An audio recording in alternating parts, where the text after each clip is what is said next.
नमस्कार, business express में आपका स्वागत है। मैं हूं आपके साथ अंकिता और आइए अब खबरें देखते हैं विस्तार से। बाजार में शानदार खरीदारी है। बीएसई सेंसेक्स 372 अंक ऊपर 40,100 पर और निफ्टी 88 अंक ऊपर 11,768 पर कारोबार कर रहा है। बाजार में आईटी, बैंकिंग और ऑटो शेयरों में तेजी है। निफ्टी बैंक इंडेक्स में 277 और आईटी इंडेक्स में 262 अंकों की बढ़त है। निफ्टी में इंडसइंड बैंक और इन्फोसिस के शेयरों में 2-2% की तेजी है। इसके अलावा टाटा मोटर्स और एचडीएफसी बैंक के शेयरों में 1-1% से ज्यादा की बढ़त है। जीएसटी क्षतिपूर्ति के मुद्दे पर 12 अक्टूबर की बैठक में भी सहमति नहीं बन पाई थी। अब वित्त मंत्रालय ने गुरुवार को कहा कि केंद्र सरकार राज्यों की जीएसटी में कमी को पूरा करने के लिए 1 लाख करोड़ रुपए का कर्ज लेगी। वित्त मंत्रालय ने बयान में कहा कि कर्ज ली गई राशि राज्यों को दिया जाएगा। केंद्र के मुताबिक राज्यों को जीएसटी कंपनसेशन सेस रिलीज के बदले धीरे धीरे लोन के तौर पर यह फंड दिया जाएगा। जीएसटी में कमी की भरपाई के लिए केंद्र ने अगस्त में राज्यों को 2 प्रस्ताव दिए थे। देश के वस्तु निर्यात में 7 महीने में पहली बार बढ़ोतरी दर्ज की गई है। गुरुवार को जारी सरकारी आंकड़ों के मुताबिक सितंबर महीने में एक्सपोर्ट साल दर साल आधार पर 5.99% बढ़कर 27 अरब डॉलर का रहा। इस दौरान आयात 19.6% घटकर 30 अरब डॉलर का रहा। वाणिज्य मंत्रालय के आंकड़ों के मुताबिक निर्यात बढ़ने और आयात घटने के कारण ट्रेड डिफिसिट घटकर 2 अरब डॉलर पर आ गया, जो एक साल पहले की समान अवधि में 11 अरब डॉलर था।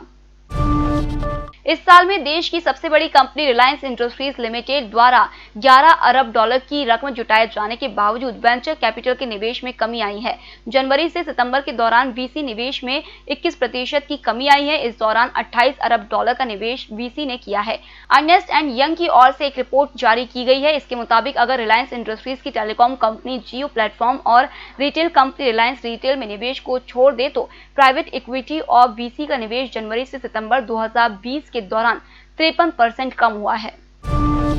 कोरोना महामारी आने के बाद अब लोगों में हेल्थ इंश्योरेंस को लेकर भी काफी अवेयरनेस आई है।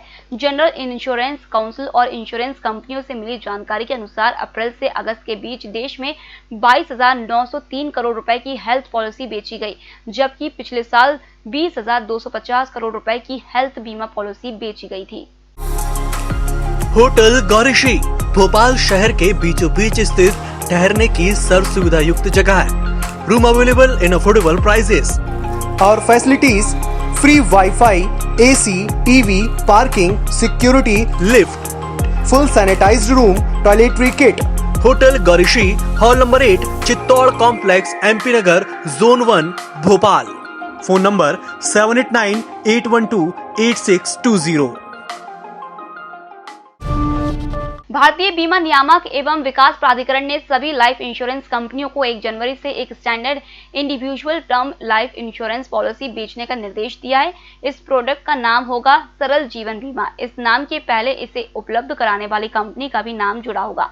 इससे पहले नियामक ने सभी स्वास्थ्य बीमा कंपनियों को इसी तरह का एक स्टैंडर्ड स्वास्थ्य बीमा प्रोडक्ट बेचने के निर्देश दिया था, जिसका नाम है आरोग्य संजीवनी।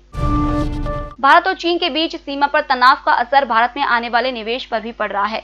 केंद्र सरकार चीन की कंपनियों द्वारा भारत में निवेश पर सख्ती बरत रही है। इस पर देश के मुख्य आर्थिक सलाहकार केवी सुब्रमण्यम ने कहा है कि कुछ देशों की कंपनियों पर हमारी नजर है, इससे भारत में स्टार्टअप को मिलने वाले निवेश पर भी असर पड़ सकता है। केवी सुब्रमण्यम ने कहा है कि सीमा पर तनाव के चलते सीमा पार से आने वाले निवेशों की छानबीन करना आवश्यक है। इसमें केवल प्रत्यक्ष निवेश ही नहीं बल्कि अप्रत्यक्ष निवेश भी शामिल है।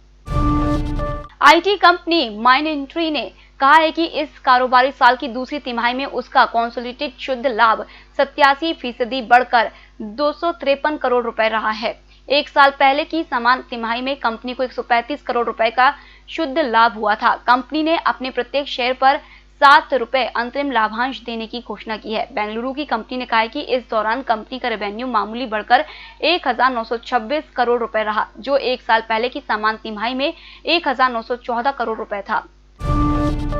1930 के बाद पूरी दुनिया अब फिर से आर्थिक मंदी के सबसे बुरे दौर से गुजर रही है।